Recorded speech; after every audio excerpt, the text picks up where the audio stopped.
Hello everybody, Ben Woodruff here with another falconer video. Today's video I'm going to be discussing how your preconceptions about micro owls might be wrong. Dun dun dun. And it's actually a fun topic. It won't be too long of a video either, but I think a good one. But before I jump into it, if you haven't already, if you could hit subscribe, it really helps me keep this channel afloat and up and going. And with that, owls. Let's be honest about owls. Owls in general don't lend themselves well or directly to the normal types of falconry we do, right? You gotta think about usually with like a falcon, you're training them to circle above you and wait on. You flush out quarry, they dive on it. Maybe you have a goshawk, you're walking around and the rabbit runs and they go after it. And owls, most owls, they think differently. They're wired differently. And a lot of their hunting strategy is based off of hearing, which all raptors can hear well, but owls are more keyed in on what three-dimensionally is interesting to me.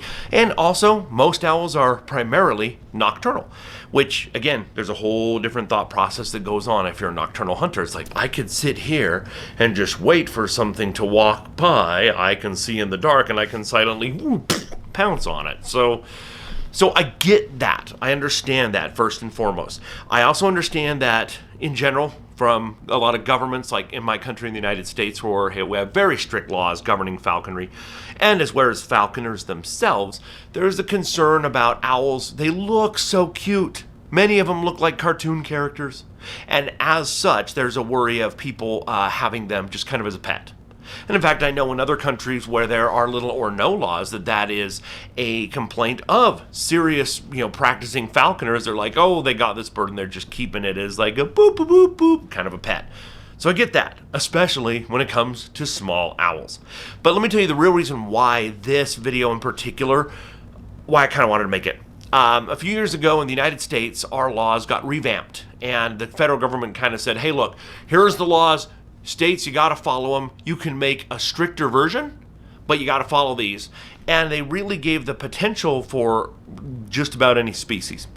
And after, can't remember, a year or two, our state that I live in Utah, said, okay, well, we want to have a list of what you can and can't have. But we want public opinion.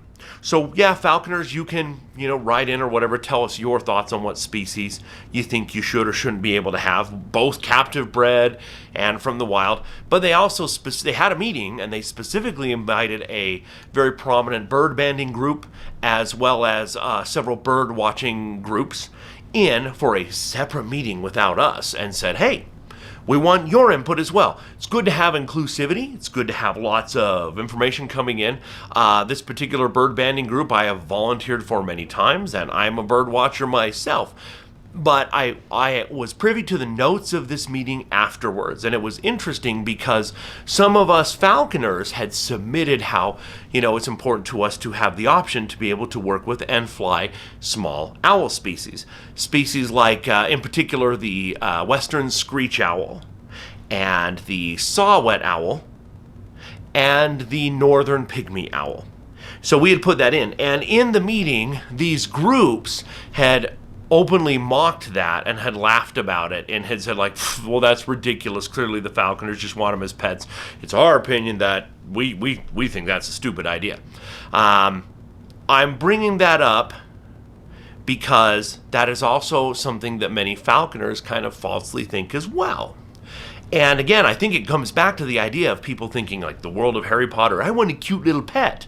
And because of that, I think there's a lot of misunderstanding. Now, I also think, my personal opinion, just for the record, is if you're in a country where there's laws governing falconry, they should be based off of biology. They should be based on biological data. I don't think it should just be what's the court of public opinion and what feels good, what feels bad. It's like, well, is falconry a detriment to this species? Yes or no? That should be kind of what's governing the decisions. But that's not the point of this video. The point of this video is, what are our preconceptions about owls? Little tiny owls. Usually the preconceptions are they're adorable and they look like they'd be a fun pet, and they look like they couldn't be very predatory. They wouldn't be very aggressive predators, and that's just kind of how we view it. And it's not accurate. Now, in defense of all little owls in general, first of all, in falconry, it is hugely popular to hunt with kestrels. There are many kestrels in the world, but the American kestrel, which I'm a strong advocate of, and Matt Mullenix's book, the American kestrel in falconry, he really helped get this species to be more recognized. But I've loved flying them for years. They're dynamic, aggressive hunters. Now, they're not a peregrine, but it doesn't matter. They can do amazing things. And a kestrel is primarily a mouse and insect hunter, but they can very easily and successfully be flown on sparrows and European starlings. They do a great job of it. There's other small species we hunt as well. Of course, merlins, which are much more athletic, but again, very tiny, no bigger than a lot of these owls. Sharp-shinned hawks, also very small. So that's my first point, is that a small bird can still be an amazing and effective falconry hunting bird.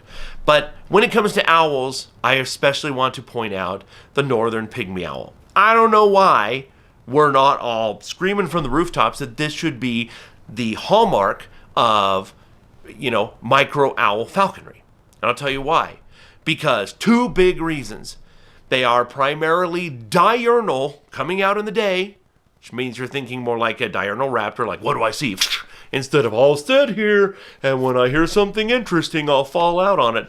And second of all, and most importantly, northern pygmy owls regularly and intentionally hunt birds in the daytime. That's one of a primary source of their prey. In fact, American kestrels, which are well proven as a game hawk, as a hunter, as a falconry bird in the sport of falconry, at hunting birds like European starlings, left to their own devices in the wild, hunt far fewer birds than northern pygmy owls. Northern pygmy owls, it's a huge chunk of their wild prey base, where American kestrels hunting birds is a very small part of their wild prey base. So in other words, to convince an American kestrel, which we use readily in falconry, to go after a bird is harder to their natural instincts than it is for a northern pygmy owl. Remember the rule I always say. You can fly any bird you want, but here's the rule. A falconer will have the most success if they hunt a bird native to their area and hunted on prey that is native to their area, and a prey species that bird normally goes after, and that prey species is plentiful. Well, time after time, go ahead, do a Google search, go ahead, look up videos. You'll see video after video, photo after photo of northern pygmy owls in the daytime hunting birds. It's what they're built for. Yes, they do hunt insects. Yes, they do hunt rodents as well. I know that. But again, this is what they're built to do, and they do it more readily than an American kestrel. So I want to put that out there. I'm not saying that we can or should or do, hunt with northern pygmy owls, but I'm just saying put that in your mind. Let that kind of sit and percolate. Let it kind of saturate your thinking as we try to hopefully think outside of the box when it comes to falconry. Because here's an amazing species that is kind of built for it, and just because it has a poofier head and big eyes, we can't see it for what it is. A daytime, active, aggressive bird hunting species. And we're just like, nope, looks too much like a cartoon character. Gotta be dismissive of it. Whether I'm a falconer, a bird bander, or a bird watcher, I gotta be like, that's not a falconry bird. Go get a goshawk. Really? So again, I hope that just think about it. And hopefully, again, I'm always an advocate for breaking down our preconceptions and keeping our minds open. And just because a northern pygmy owl, just because you're not flying one, doesn't mean having a mind open to the idea that they can be flown doesn't help you see something else in another species elsewhere, or flying an existing falconry species in a new way.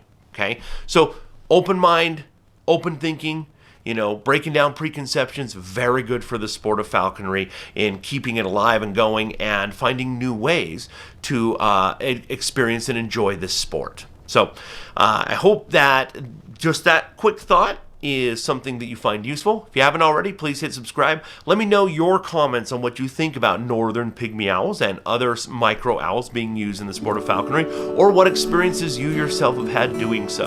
And as always, happy hawking.